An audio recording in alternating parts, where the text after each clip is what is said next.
Welcome to Science 8, everybody. We are done with the chemistry part of this book, which I know a lot of you guys will be happy about. What was the last chapter we just did? Organic compounds and stuff like that. So we're done with that. If you look at the back of our book, that was the chemistry of living systems.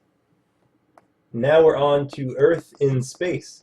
So solar system and galaxies. Typically, a lot of people like this. One, it's fun. Two, it's a little it's a little easier than chemistry and stuff like that. So let's jump into it.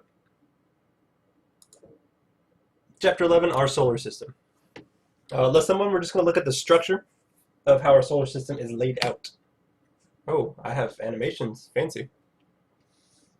So what is the solar system? Our solar system is a group of 8 planets, their moons, asteroids, comets, and a star. We call it the sun. Notice I crossed out 9. That's because this book is a little old, and it thinks Pluto is still a planet. It is not a planet. Pluto is not a planet, and if it was, there'd be many other objects that would also have to be considered a planet. Let's see if I can find any of those for you real quick.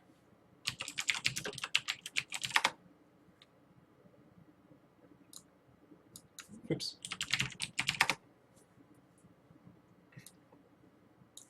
Eris, Haumea, Makemake, Ceres, Pluto, Sedna. There's a bit, like, if Pluto was a planet, then all these guys have to be planets as well.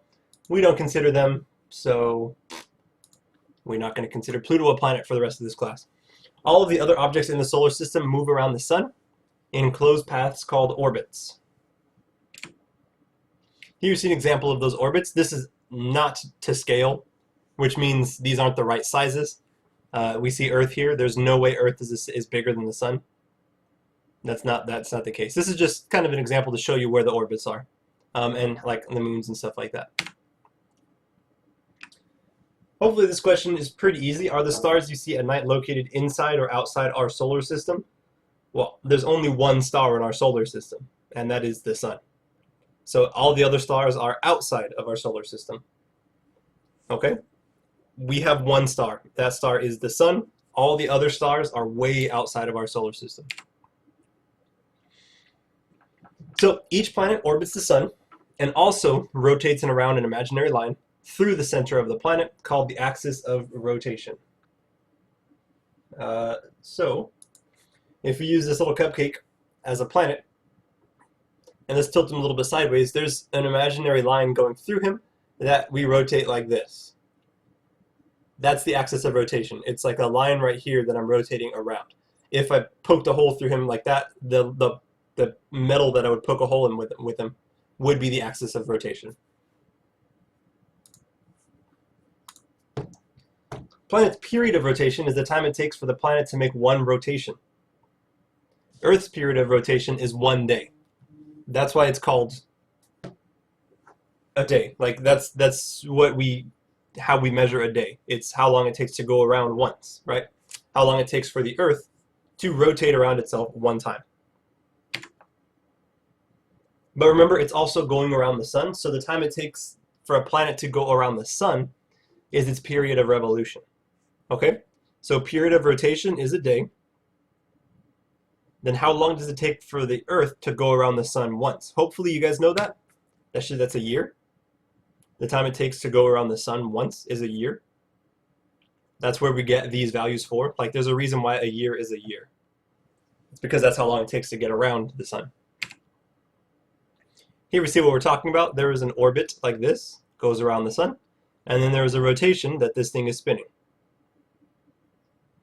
The spin takes 1 day, and the orbit takes 1 year. Here's the chart of all of the other planets in our solar system and Pluto as well, because at the time that this was written, Pluto was a planet. We see Earth's period of rotation is 24 hours. Its period of revolution is 365 days. You guys will know this as 1 day, and you will know this as 1 year, at least one of our days and one of our years. But let's look at some other planets. We see Mars. Its period of rotation, or its day, is just as long as our day, but its year is 687 days, so it's a lot longer than our year. Jupiter's day is 10 hours, but its year is 11.9 of our years. So some of you are barely older than 1 Jupiter year old. If you're like, what, like 13, 14? You guys are just a little bit over Jupiter. Saturn's day is 11 hours. Its period of revolution is 29.5 years. At the time of this video, I am not a Saturn years old yet. I am not 29.5 of our Earth years old yet. And then you can see Neptune all the way out there. It takes 165 of our years for Neptune to go around the sun once. That's a long time. I skipped the ones down here because Mercury's fine, 59. These two are weird, okay? So they're small and they're close to the sun. You look, it takes 59 of our days for Mercury to have one of its days. Okay? You thought having to stay in class for all day was bad. Imagine having to stay in class for 59 days.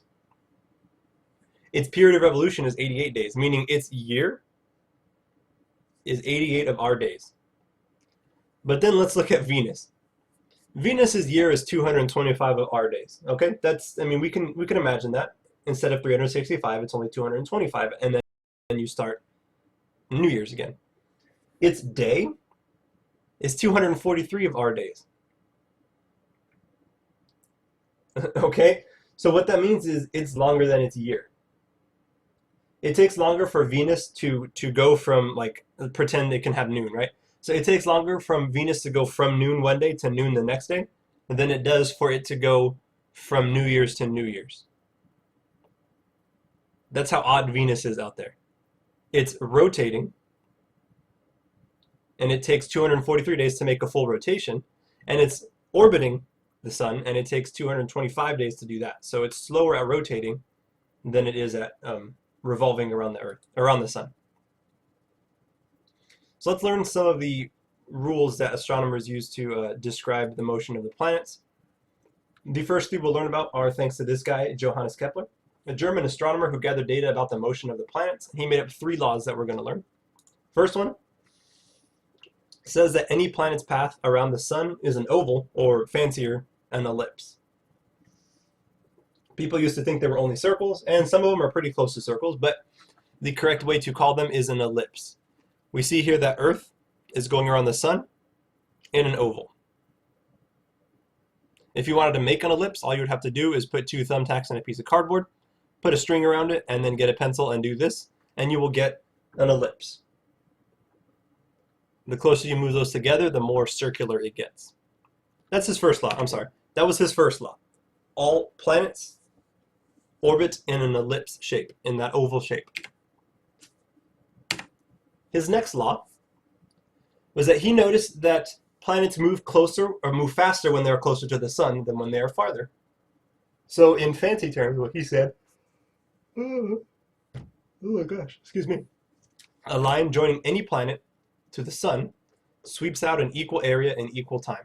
What that means is the time it takes to get from here to here is the same time it takes to get from here to here. The closer you are, the faster you get to go. The farther away you are, the slower you go. Okay? So that's a slightly simpler way of saying what he has right here. The closer you are, the faster you're going. The farther away you are, the slower you go. That was his second law, and his third law said that the period of revolution is longer the far away from the sun a planet is. So the farther you are away, the slower you rotate or you revolve around the sun. So when Earth goes around once, Mars only goes over a little more than half, Jupiter only goes this much, and Saturn only goes that much. The farther you are away, the slower you revolve around the sun. So those are the 3 laws. Everything travels in an ellipse. The closer you are, the faster you go. And here, the farther away you are, the longer it takes to make a revolution.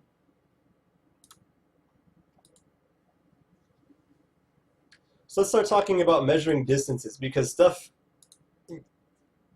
if you think about it, if I said, how far away is your house from Bethel? You might automatically think it's a couple miles. You wouldn't say it's a couple thousand feet, right? Let's say like you live 2 miles away.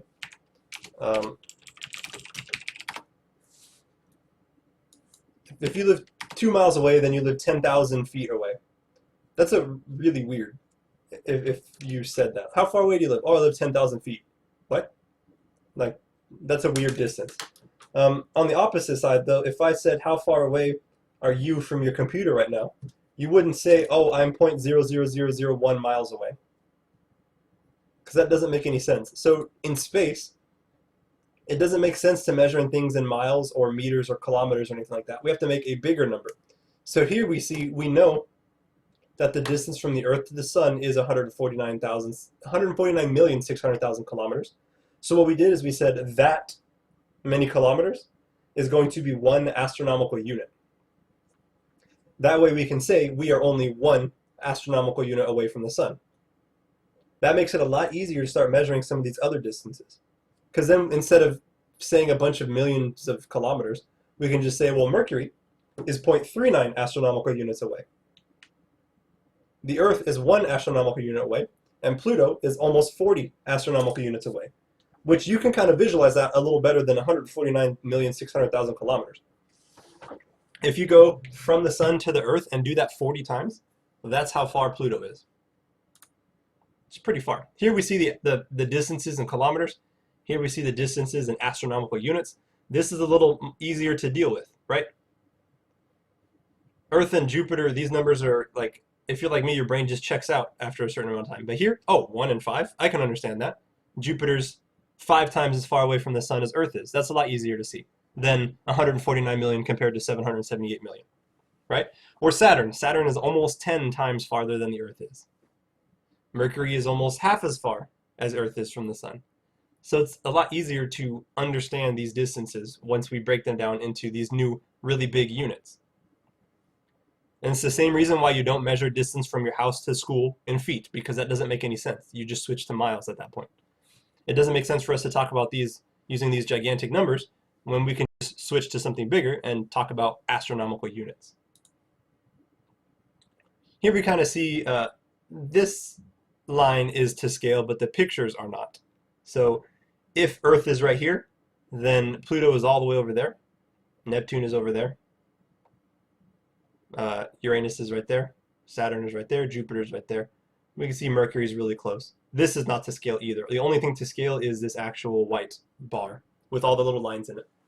So you're going to see, you can kind of see how much farther away some of these other planets are.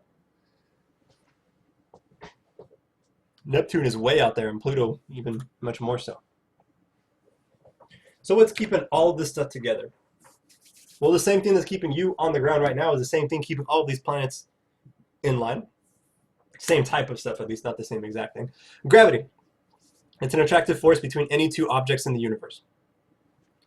It's the force that keeps the planets in orbit around the sun. Fun fact about gravity, doesn't matter how much mass you have, if you have mass, you have a gravitational pull on everything else that has mass. It's just not really noticeable. Okay? So right now, you have a gravitational pull on the chair that you use in my science class. And that chair also has a gravitational pull on you, but it's so little that we can't measure it. But it's there. Mathematically, it's there. Something else interesting about this, you guys know that when you jump, you fall back down because the Earth is pulling you down. Well, what's happening also is that you are actually pulling the Earth up. It's just the Earth is so massive. Mathematically, you're doing something, but realistically, you're not. Realistically, the Earth isn't moving. But you technically pull on the Earth like 0.00000000001 like unit of force compared to it pulling you down as hard as it does. So the law of this is explaining the law of universal gravitation. It says that all objects are attracted toward one another, and that the strength of the attractive or gravitational force between any two objects depends on their masses and the distance that separates them. So the closer you are to another mass, the more attracted you are to it. Not attracted like that, but like literally gravitationally attracted to it. Okay? The farther you are away from an object, the less gravity there is. That's why people, I'm actually going to save that example for later. But the farther you are away from something, the less gravity there is from that other object. Here's explaining how it works. So if you were this guy, you have a ball on a string, or in this case a yo-yo, and you spin it around your head. You know that this string is being held tight, so it's like pulling on this yo-yo, but the yo-yo keeps on trying to go, like, it keeps on trying to leave that way. Keeps on trying to leave. If you were to cut this string right now, this yo-yo would go straight that way. What's happening is that the force of this string is keeping it in a circle. The exact same thing is happening with gravity, except that there's no string here. Instead, it's just gravity. Here, we need a string to keep these two together. Here, we have gravity to keep these two together. So the planet is going sideways, but it's being pulled in this way. And because of that, it gets turned and turned and turned and turned, and it just keeps going like that. So the same way that you can spin something around your head like this, that's the same way that the planets are able to stay around the sun. Just the only difference is there's no string. It's gravity instead. Either way, though, it's a force doing it. One of the ways we think that planets and stuff form is that if you have a little rock out there in space and another little rock kind of close to it, they will kind of pull on each other. And they will kind of be attracted to each other. And if you have just enough clumps, they will all be kind of attracted to each other and make almost like a little crumbly rock. Well, now that whole thing kind of acts like one crumbly rock, which means it can pick up a little bit heavier stuff, and a little bit heavier stuff, and a little bit heavier stuff, and more and more and more. And as it's gaining mass, it gets stronger at gaining mass. So that's how we think some little dust particles happen to be a little closer to each other. They made a little rock, that made it into a bigger rock, which gathered more stuff, which made it into a bigger rock, and eventually we got stars and planets and stuff like that. Scientists think that the solar system started out as a giant cloud of gas and dust called a nebula, and that the nebula had some areas that were denser than others, which means there was more little rocks in some spots. And the little rocks exerted stronger gravitational pulls than other areas. As we've been talking about, the matter collects, and it becomes more dense and more dense. And eventually you get so much that it's so dense that the temperature of the center causes it to increase so much that that all the nuclear stuff kicks in, and that's how we get the sun to start to form. So here's an example of what it might look like. And then later on, as some of the planets got some of the rocks, but then the sun got most of the rocks in the center. I should be saying gas, not rocks, but gas and rocks. Parts of the nebula away from the sun got into little clumps that eventually became planets, and the other objects like meteors and stuff like that. And let's just go over the definition of a planet. That is a celestial body of moderate size, moving in an elliptical orbit around a star. And that's all the planet is. And people get into arguments what planet is because, like I said, Pluto isn't one, even though it is one of these. And that's because Pluto is considered a dwarf planet along with those other objects. So it's still a point of, some people get upset that Pluto isn't a planet anymore, or those other things aren't a planet. So it's still modern science to try to figure out how to define that.